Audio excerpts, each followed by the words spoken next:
Good afternoon. It is Monday night, and we are back. Yes, we are back. We finally got all the technical difficulties all figured out.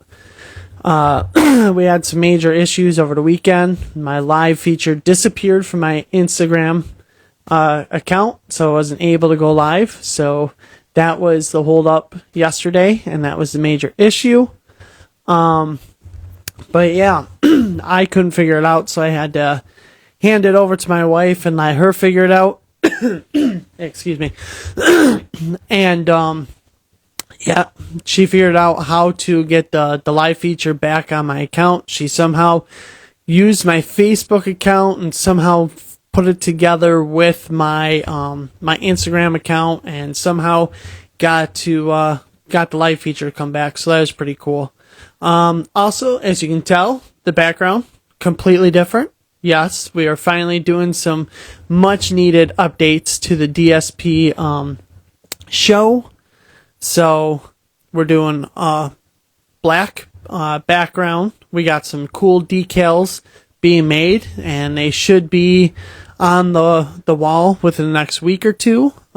So for now, you get to look at the DSP logo disc and the two of my favorite Sake Bomb felons that I hope DD brings back eventually, because they're the best brand, best make of the felons. Hey, I got some people coming in. We got a guy saying yo, and Backbone always clicking in, so that's pretty cool. Thank you. Let's see if tonight's guest is ready to rock and roll. Let's see. Is he up and going? Yep, here he is. As we bring him in, tonight's guest is one of my teammates from Team Trilogy. So this is going to be the first of many on here. Hey, what's up, brother? How we doing? Oh, we're going. That's awesome. So introduce yourself, where you're from, and how long you've been playing disc golf for. Well, first, I'm Jake Yeruski from Peru, Illinois. I've been playing disc golf since about 2020. I started playing it because I got sober off of like hard drugs and drinking. I stopped doing all that, needed something to do. My one buddy and my other friend who are in a wheelchair, they started playing disc golf together just to get the kid in the wheelchair kind of out and doing stuff. And he asked me if I wanted to come along one time. I bought a little Innova starter pack, you know, the leopard, the shark, and the AVR. And today I'm sitting here. Heck yeah, that's awesome. So the first time you went out, were you kind of like nervous about going out, or were we kind of looking at it like, this is gonna be kind of lame?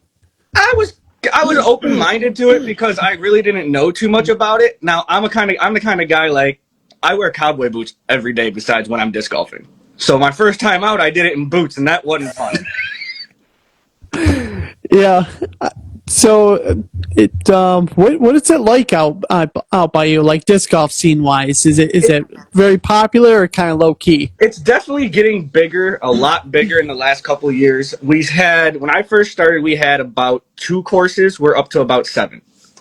Ooh, are they all pretty close, or do you guys travel good distance? I mean, for the most part, I've got about 5 of them within 15, 20 minutes from me. That's awesome. Oh, yeah.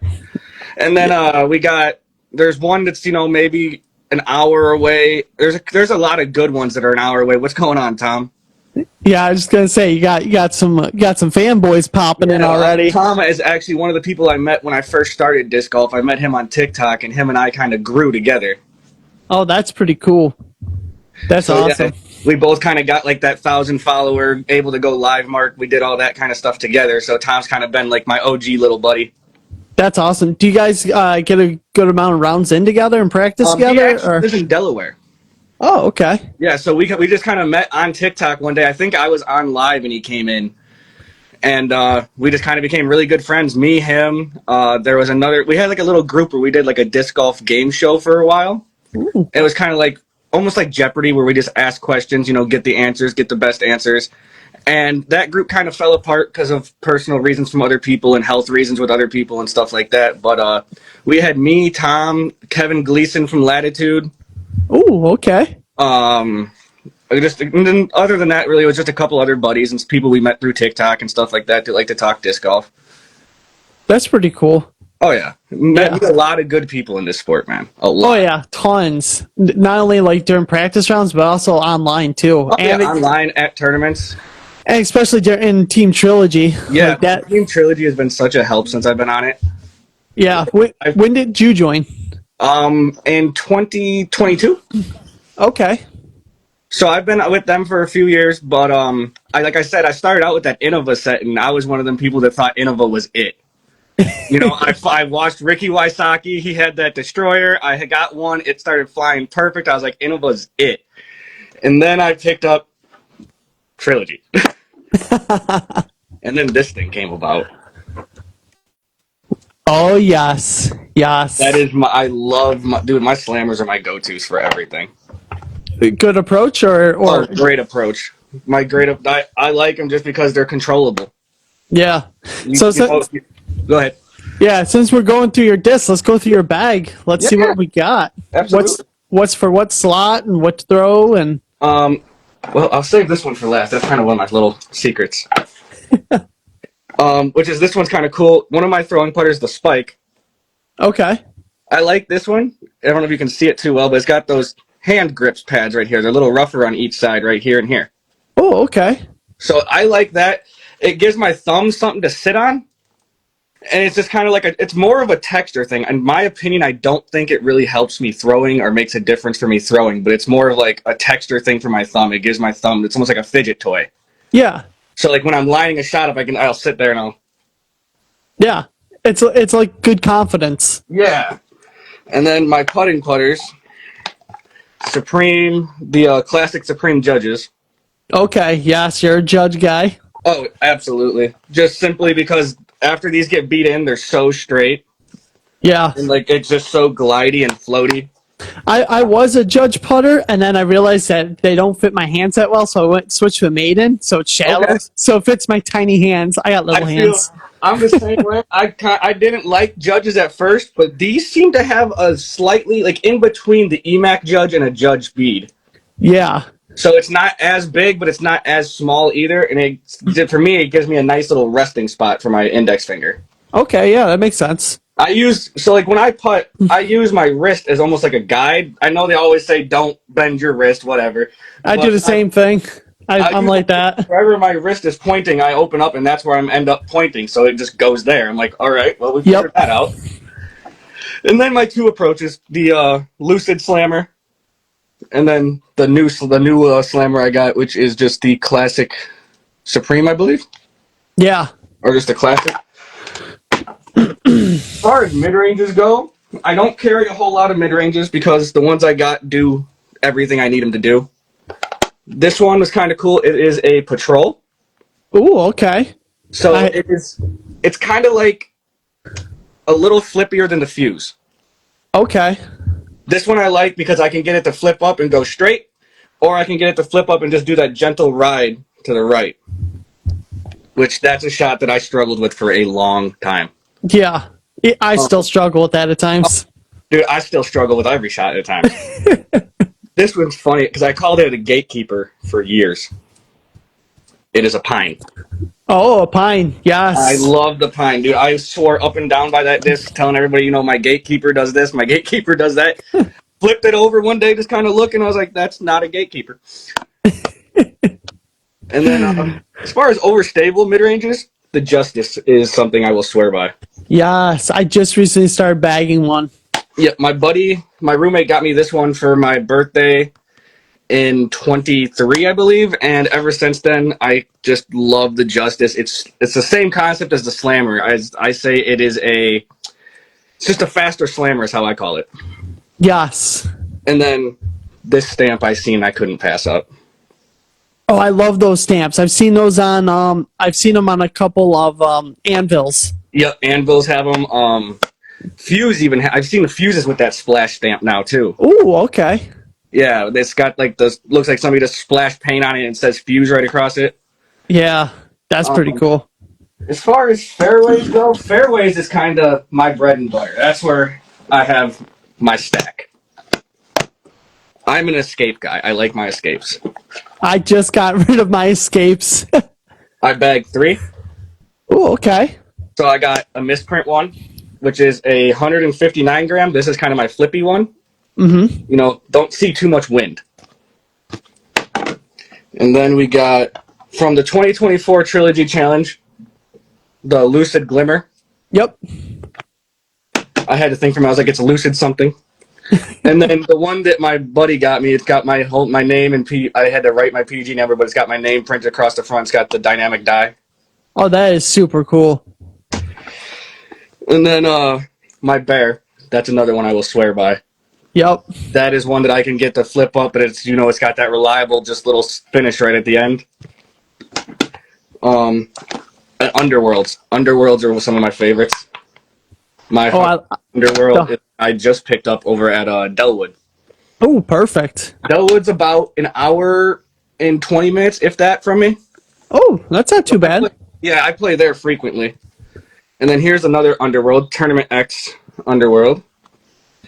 These were just really hard to find a lot. My buddy was saying how they were hard to find for him, and I had seen one on actually the Team Trilogy page. Somebody was talking about getting rid of one, and I was like, how much you want for it? Dude ended up just sending it to me. Didn't charge me for it or nothing. That's perfect. That's what I tell people, man. Like in this sport, you will meet people who will be like, oh, well, you need this disc that I have in my bet here. Yeah. Like, it's just the people in this sport, they seem to not care so much about how they look to the crowd as like the people in the NBA or NFL would. Yeah. Like, like Ricky Wysocki, Paul Macbeth, they're all very approachable people.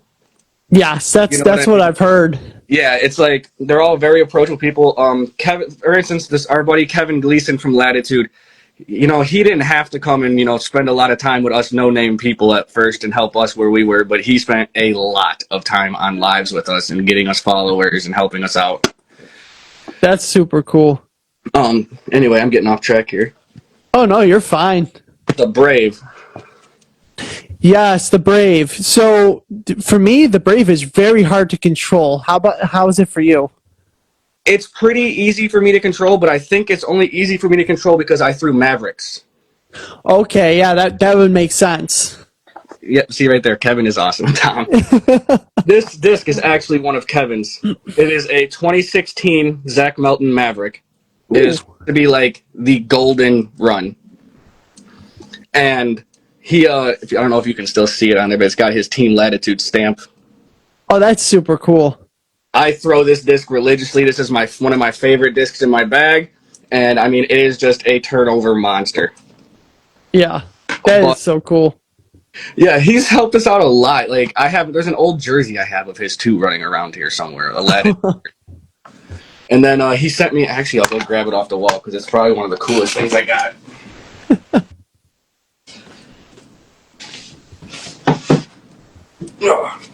Tom, you'll remember this. It's also got his Team Latitude stamp on it, but it is a Vandal prototype. Ooh, now that is definitely something cool. Yeah, I just looked over. I happened to see it sitting on the wall. I was like, ooh, I need that. But yeah, no, it's got the Vandal prototype, and then even on the back, it's got his, I think that would be like the official Team Latitude stamp. Yeah, that is so cool. Oh, no, that's not even Kevin's. That's a different player. I can't tell you who it is, but it says Shattuck. Yeah, I'm not sure who that is. Who that is, but yeah, here's Kevin's on the front. Yeah. But yeah, other than that, I mean, we were at the Mavericks. If anyone likes overstable, the Fortress. Yeah, the Fortress is pretty good. My favorites. Just simply, I call it my faster Firebird. For lack of terms. Faster Firebird, faster Felon, however you guys want to describe it. My Grace.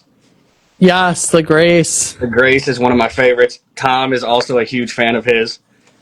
This thing is just easy, controllable. I know where I can put it.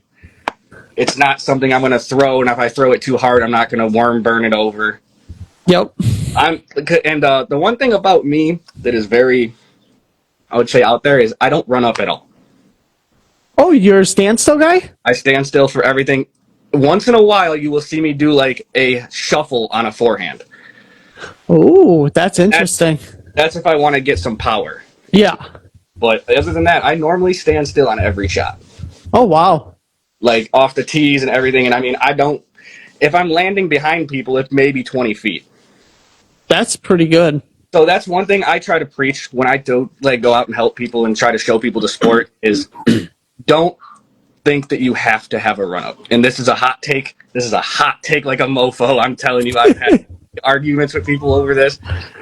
But the reason I say this is I was watching a video and it had Big Germ in it. And Big threw a forehand and then he threw one standing still and they landed in the same spot. Paul, and he was talking to Yuli about it, and he goes, I can throw any shot without a run-up and do the exact same thing. And he goes, the run-up is all flair for him.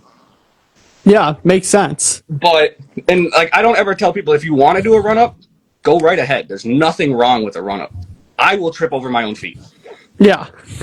So I've had to figure it out, and that's why, like, the Underworld is one of my favorites, because I can stand still and throw that equally as far as this other guy that I play with throws his Destroyer. That's pretty cool. Right. And so he's also kind of new. He's one of them people that Destroyer is a big name. So, you know, he'd be one of them that has to go buy all the name brand. Ow, my back. Getting old sucks. But he'd have to go buy like all the name brand, like all the, if they have like someone's name on them, all the tour series and all that. Yeah. But other than that, I mean, it's really a diverse thing. Like around here, you're either into it or you're not. Yeah. And it's really easy to get kids into it, I've noticed. Yes. Because most definitely looking for something to do. And when you take them outside and show them, hey, you can't throw things in the house, but you can take them outside and throw these as hard as you want. Yeah. But the little secret one I was talking about is the heist. Dude, okay, so Bobby Brown, I'm not sure if you caught that episode a couple of weeks ago, but yeah, he was talking about that. So how's it fly? It is my sword replacement. Ooh, okay. So I have a confetti, it was called, the confetti sword.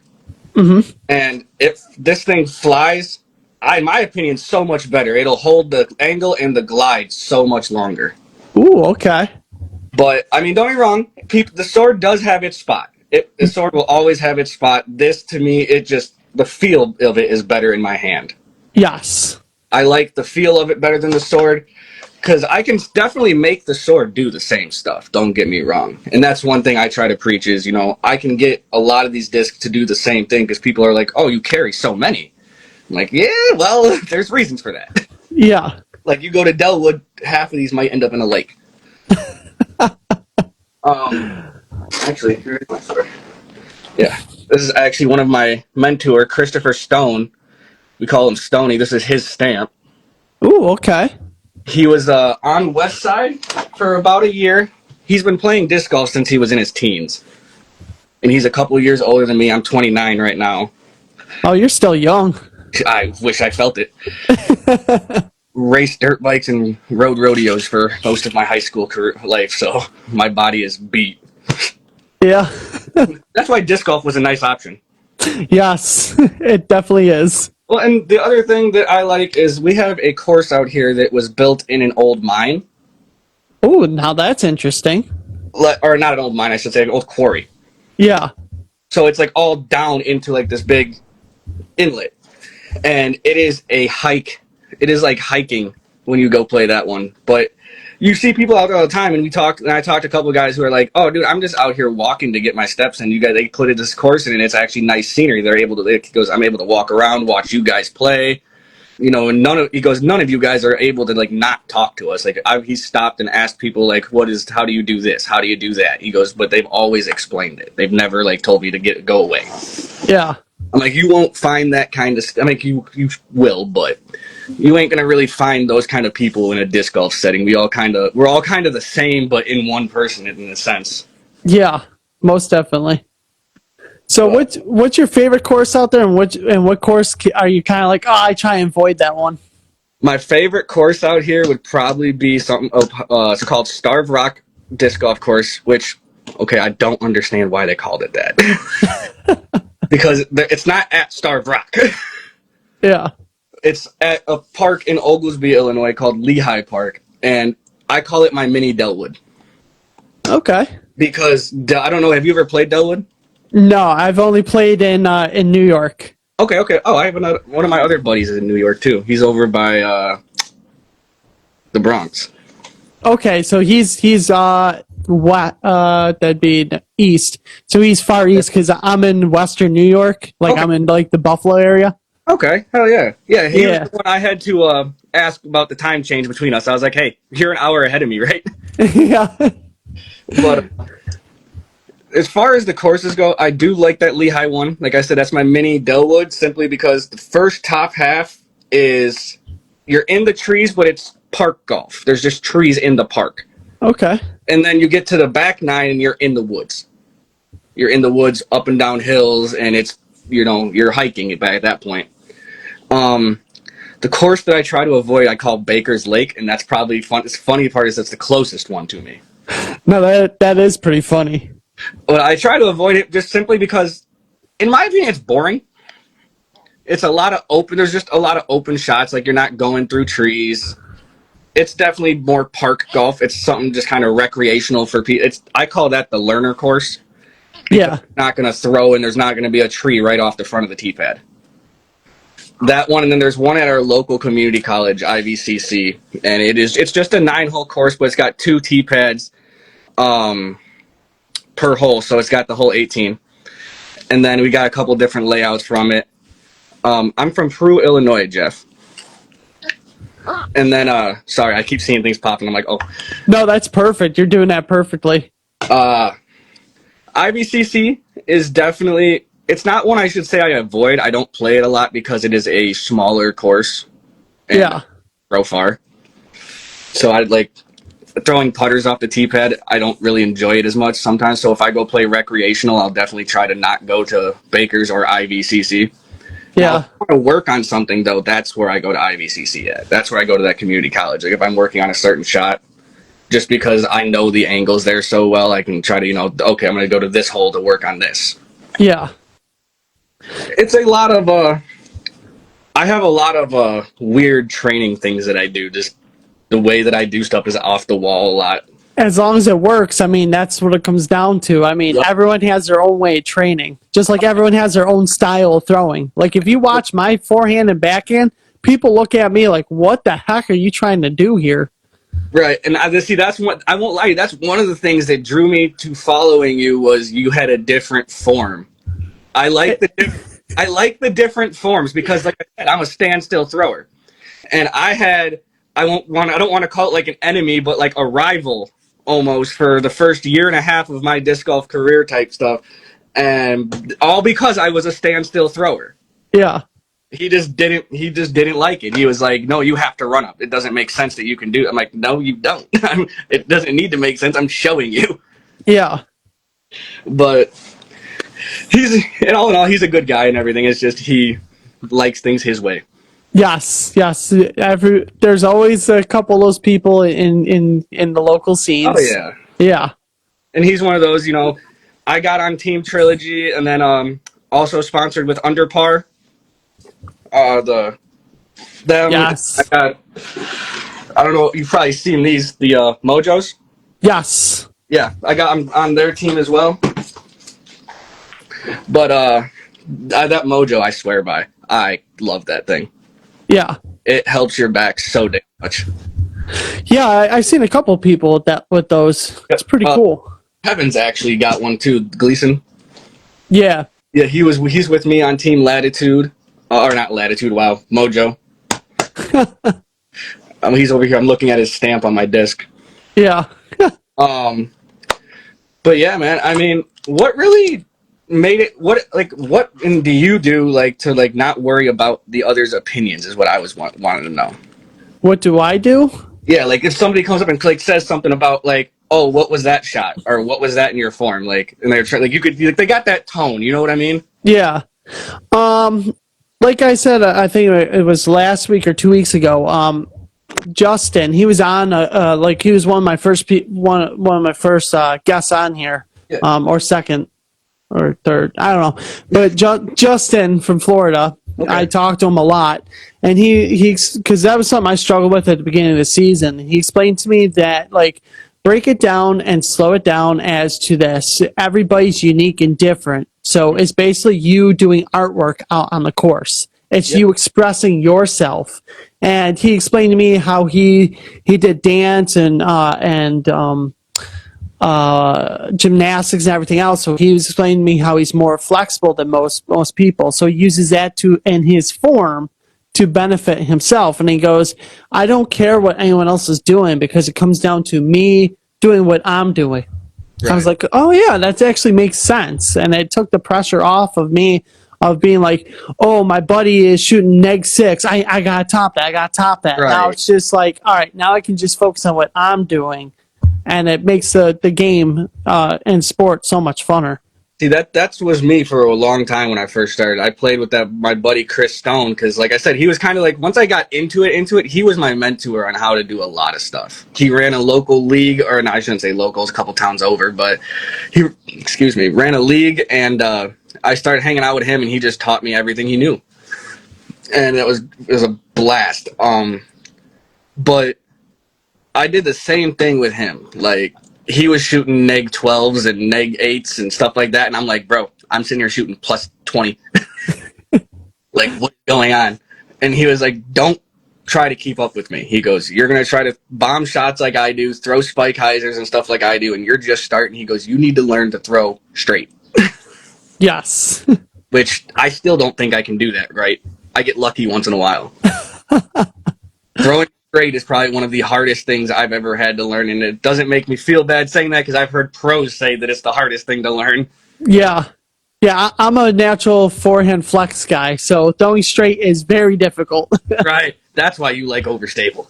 Yes, that's why I love the felons. Oh, you got the Ricky ones? Yes, the Saki bombs. Yep. I had the first run of one of those and ended up, ooh, that's pretty. Yeah, this is the final runs that they did of the orbit. Oh, no doubt. These are the best ones because the first ones in prototypes, those ones were either not enough glide and too stable. That's what I was gonna say. The final runs of them are perfect. They have the perfect amount of glide, perfect amount of stability. It goes out there on the flex, holds it, comes back butter smooth. It's like, oh my god. Okay. I like. Yeah. The only problem is you can't get them anymore because obviously Ricky left and they discontinued it. So that blew my mind. Yeah. And when I seen Ricky went to Discraft of all places. Well, I kind of knew that's where he was going to end up because his brother-in-law Yuli is the team captain. About that, yeah, that's right. I didn't think he was going to end up there because of the whole Ricky and Macbeth deal.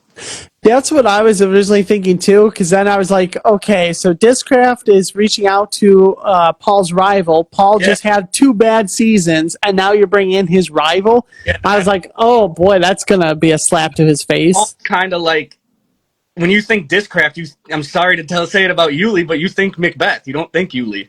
Yeah.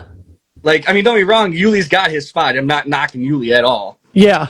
But you think Macbeth because he's out there more. Yeah. On the social media more with Foundation and that. Yeah. And then when you think of Yuli, all you think about is Joma's Pro. Yeah, the practice rounds. Yes. And then now I started to recently think about that academy that him, Simon, and all them are doing. Oh, yeah. Art Prep Academy. Yep. I thought about doing that, but I was like, I don't know if I have the extra money for that. Yeah, that's how I am too. I'm like, I don't know if I could string up an extra bunch of cash for something that might not work. Right. I'm very tight-knit when it comes to my money until it comes to like paying for tournaments and disc golf, so I have to be like, no, don't do that. Yeah. Like, I'll sit there and I'll get a paycheck and if I want to, like, I'll blow the whole thing on discs and if I don't think about it. Yeah, my wife would kill me if I did that. Luckily, I'm not married. No old lady and no kids, so I kind of got freedom. Yeah. So how many tournaments have you done this season so far? This season I've only done one because this is my first season back. I took about a year off after I hurt my knee. Okay. So I don't know exactly what I did because I'm not one of them people. I don't like doctors. So I try to not go. I try to just let everything take care of itself. Yeah. Which thankfully it did. I kind of just let it rest for a whole year, and it just, stopped hurting. I could finally bear weight on it like I normally could.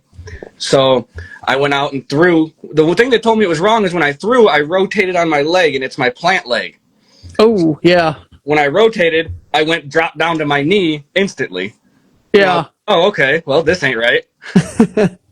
So took that year off. I didn't know exactly how long I was going to take off, but it just ended up being a year. Got other job in the middle of that and didn't really have time and had to, make time for everything and didn't have time to play in tournaments. My boss wasn't given like, hey, I got a tournament this week and I need to take it off. Too bad. Yeah. But I just started this year. I have played one tournament and placed fifth. Oh, there you go. A top 5. Yeah, that's what I was saying. I was like, okay, cool. So I didn't lose too much. Yeah. Which honestly is better. I won't lie. I think after that year, I am throwing better. Yeah, it makes sense. Simply because everybody I throw with is like, you don't seem to be like trying to put all of the power into it. You're more technique and it's more like a graceful looking shot than you're trying to throw something as hard as you can. Yeah. And I'm going equally as far, if not further. Yeah. But that makes sense. Yeah, because throwing is more so about form instead of power. Power, yep. Took me forever to understand that. I've seen Eagle with all the spike hyzers, and I wanted to do that. Yeah. I still can't believe that guy's head that he hit with that. Yeah. That was crazy. That was wild. Yeah, Eagle hasn't been the same since like his injury. And that was before I started even knowing what disc golf was, so I never got to see him in his prime. Oh, really? Yeah. Yeah, Eagle in his prime was I think I hopped into disc golf probably around the end of his prime. Like in 2020, I want to call it about the end of his prime just because I think that is when he got like his major injury. Yeah. And then, I don't know. I don't know if I agree with the whole MVP move. I don't, because it put him and Simon back together. That was the whole MVP goal because that's kind of their sale pitch. They wanted them two back. They wanted the Crush Boys back together. Yeah. See, I thought Discmania would have had a good thing if they could have somehow kept Simon, Eagle, and then they had Kyle Klein to make a third Crush Boy. Yeah. That would have or I would have ran with that, but I mean, I get, you know what I mean? Things happen, contracts. Yeah. And plus, Discmania wanted the next generation up, so that's why they got Gannon Burr now. And that makes sense. And Gannon right now is just destroying everybody and not even breaking a sweat doing it. And as much as everybody is, I'm not a huge Gannon Burr fan. Neither am I. Like, he's just too cocky. I'm actually not a big MPO fan. I watch the FPO more than I do MPO. Same. I'd rather watch like Kona or Valerie Mandajano. Yep. I just watch it because their layouts and the distance that they play are more relatable to what I'll be playing. Yep. That's like play Northwoods Black one year, and they had us, and I was like, dude, I'm not going to be able to throw these MPOTs on Black. Like, I'll do it, but it's not going to be good. And they're like, no, you're MA4, you'll go to the FPOs. And I'm like, okay, I can do that. Much better.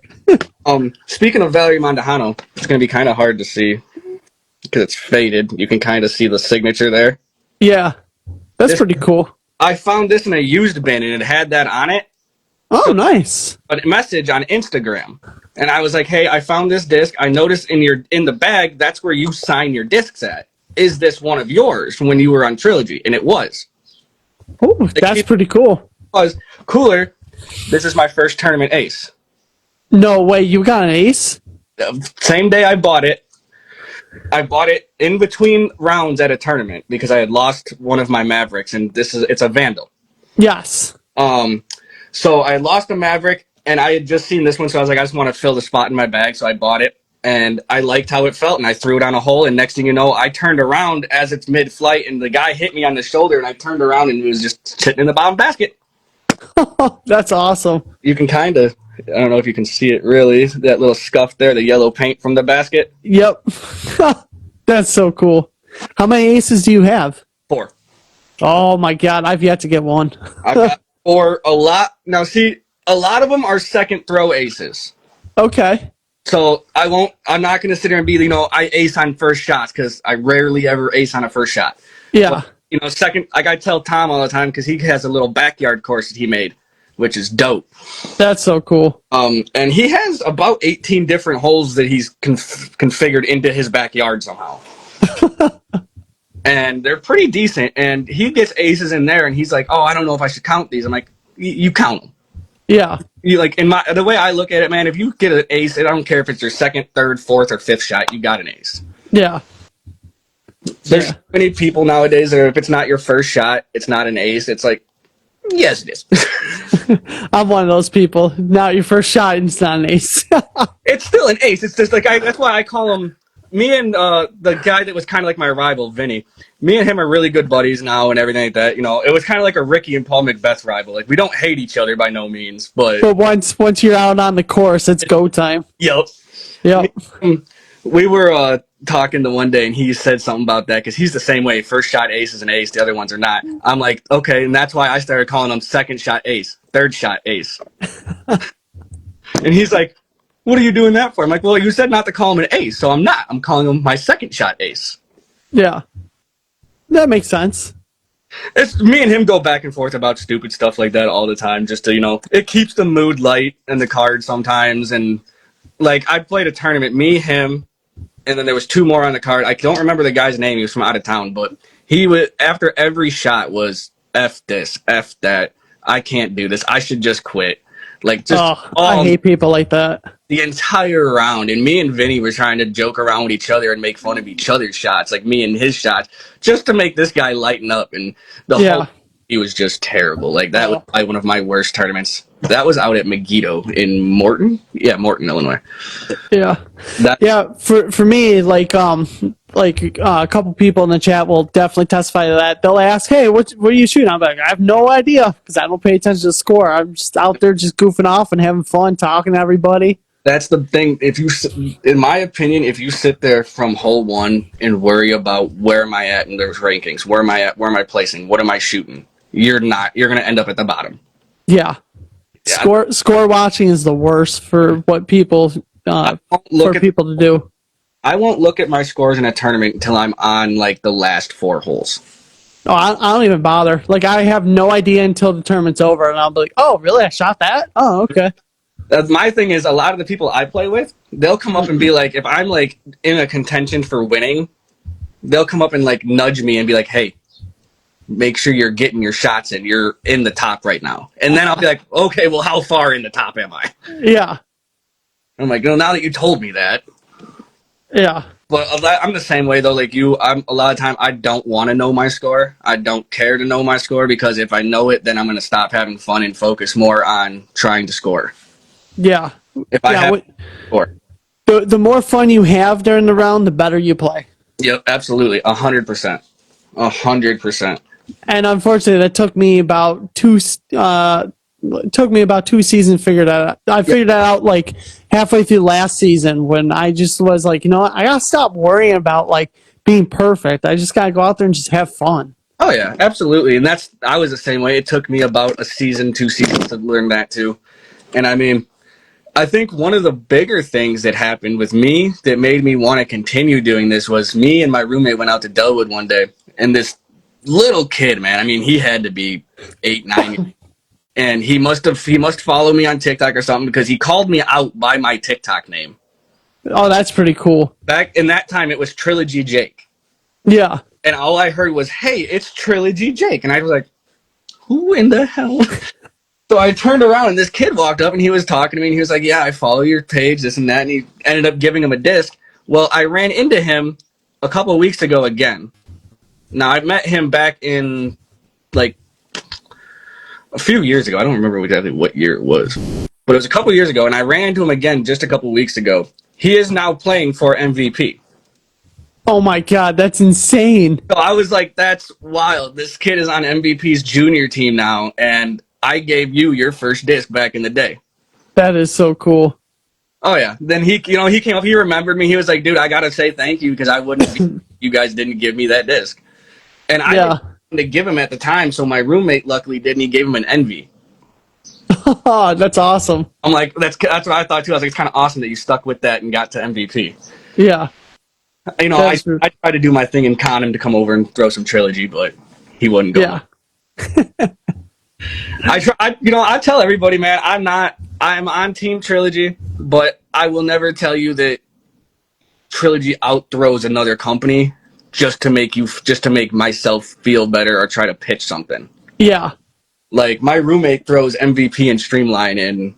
I mean, I tell people, there's nothing wrong with any company of discs. Exactly. Besides Lone Star. I don't like Lone Star. I don't like, now the only reason I don't like Lone Star is because they accepted literally anybody and everybody on their team. A dog. Yeah, that's what did it for me. Yeah. I wasn't gonna bring that up because I wasn't sure how many people remembered the dog, but Yeah, a dog. I remember that. Griplock made a big deal out of it, and so did Tour Life. I'm like, oh my god, that's hilarious. Oh yeah. Hey, Trippy. The Trippy right there is my other buddy from New York. Oh, okay. New York buddies. Woohoo! Yeah, the host here is from New York too, Trip. Yeah. And speaking of New York, I recently just discovered this. Missy Gannon is from New York as well. Really? Yeah. So it's like, oh yeah, my favorite FPO player is from my state. There you go. There you go. Yeah. Favorite FPO player is hard for me, man. Now that you said that, because Kona was one of my favorites. Yes. She was on Trilogy, but now she went back to Innova. She throws and performs way better at Innova. Honestly, those discs fit her throw perfectly, and her putt too. And isn't her, if I'm not mistaken, isn't her dad one of the higher ups there? Yes. Oh yeah, and Lone Star took Tom's money. I forgot about that. Tom was on Lone Star for a little bit. Oh, okay. I was just looking down, I was like, took your money. But yeah, no, and then I mean, Lone Star, the only other thing I didn't like about them is Tom was telling me about this. The amount of discs that they make you of their company put in their bag, they don't make enough. Yeah. They don't make enough molds for that. They're starting to make a lot more. Like, they're pumping them out at a good pace now, but like when they first started, they didn't have enough for that. Yeah. My one buddy said they wanted like 80% of his bag to be Lone Star, and like they only make 10% of discs. Yeah. So I'm like, how do you do that? Now they got a good amount. Oh yeah, now they got shit. What the hell's that one? They got the Dome. I think that one's called Dime.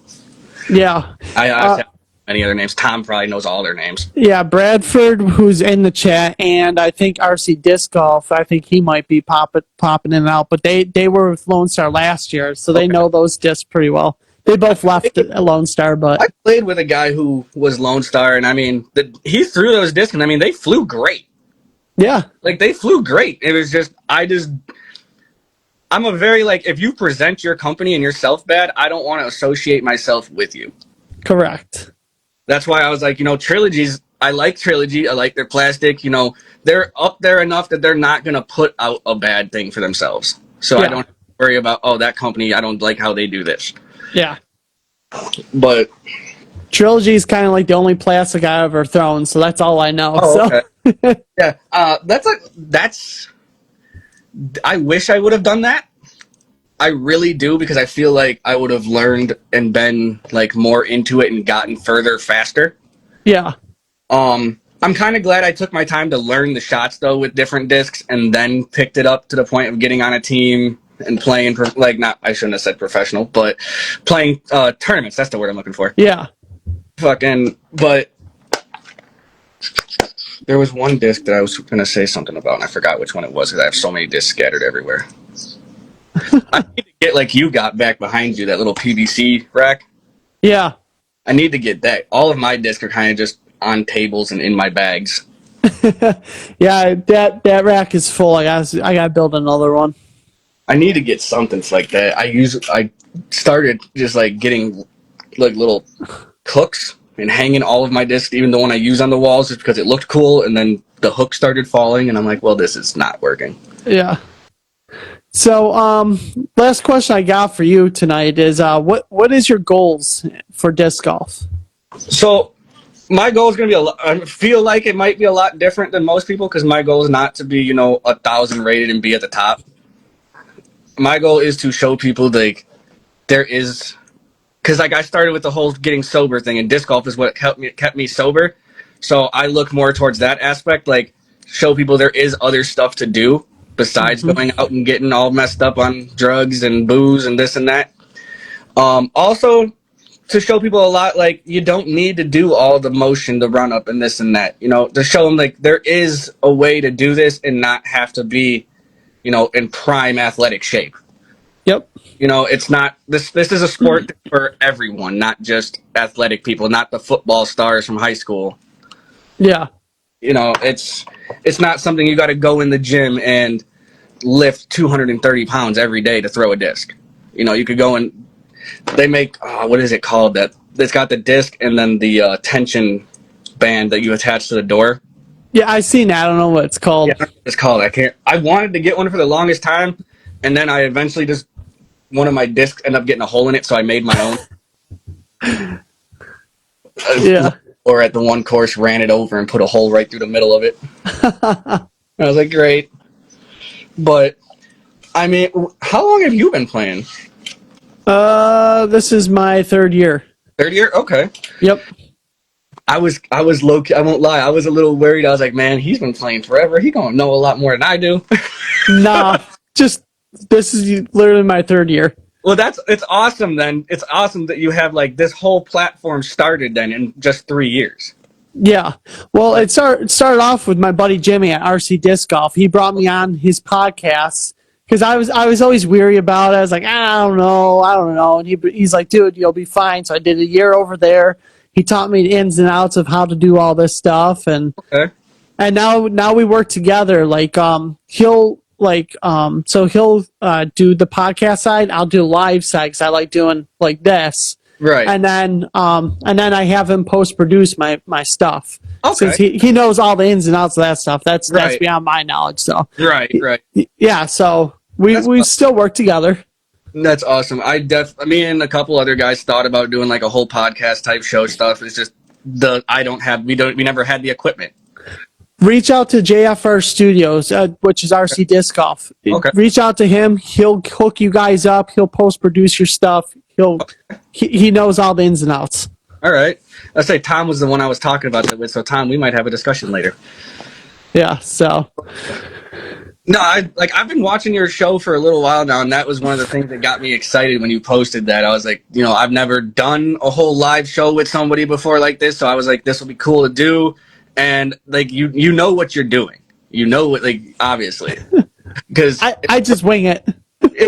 whatever you're winging, man, it's working.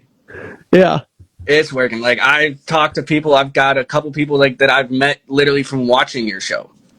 Oh, that's pretty cool. Like there's a couple people like that have messaged. Like I was in your comments the one time talking about standstill shots, and somebody had messaged me, probably DM me on Instagram asking me like, how do you do a standstill drive? And I ended up sending that guy a video. I haven't seen him in forever. I don't even know if he still has Instagram. Yeah. Well, that's good to know, because that's stuff that I don't see. Yeah, so you don't see. Yeah. But it was one of them experiences, you know, like, and like the kid meeting me, the kid at the disc golf course, like you just met a random person, was able to show them something that could possibly help them throughout the rest of their time playing or doing something. Yeah. So. I like seeing like the help that I give people. I like seeing it pay off and the progress happen, because then I get that internal feeling of like, yeah, all right. Yeah, that's pretty cool.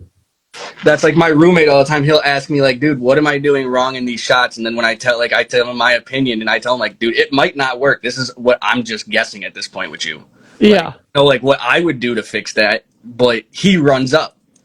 Yeah. So there's a whole lot of difference there. Yeah. And I'm like, I could tell you X, Y, and Z, but it might be Z, Y, and X is how it has to be. Exactly, because everybody's different. Yeah, and I mean, he's 6 foot tall. I'm 5'8". Yeah. Like, I don't know about the game show, Tom. That was a lot of work. That was a lot trying to figure out questions. All right, so you got any more questions for me, or is that about it? No, I mean, I'm good, man. I'm just extremely grateful that you brought me on here, and this was really fun. Like, yeah, definitely. It was my first time ever doing something like this, so I mean, I know I'm a lot of ums and a lot of like I'm everywhere, scatterbrain, Aren't we all though? Oh yeah. Technically. I tell everybody all the time, ADHD moment.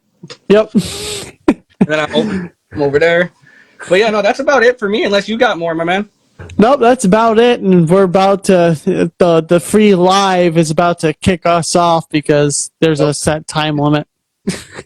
Oh, I didn't know you had to pay for this stuff. Oh yeah. If you go beyond an hour, you have to pay for it. So. Oh, okay. Yeah. Well, it was good talking to you, my man. And hey, thanks for coming on. hey, anytime, man. Anytime. Yeah, definitely. Yes, sir. Have a good one. You too. Bye. Bye. Cool. Thank you for tuning in, everybody, and thank you for putting up with me. I apologize for the technical difficulties I had over the weekend. This is kind of a rare thing to do it on a Monday night, but thank you for putting up with me, and I'll see y'all later. Bye.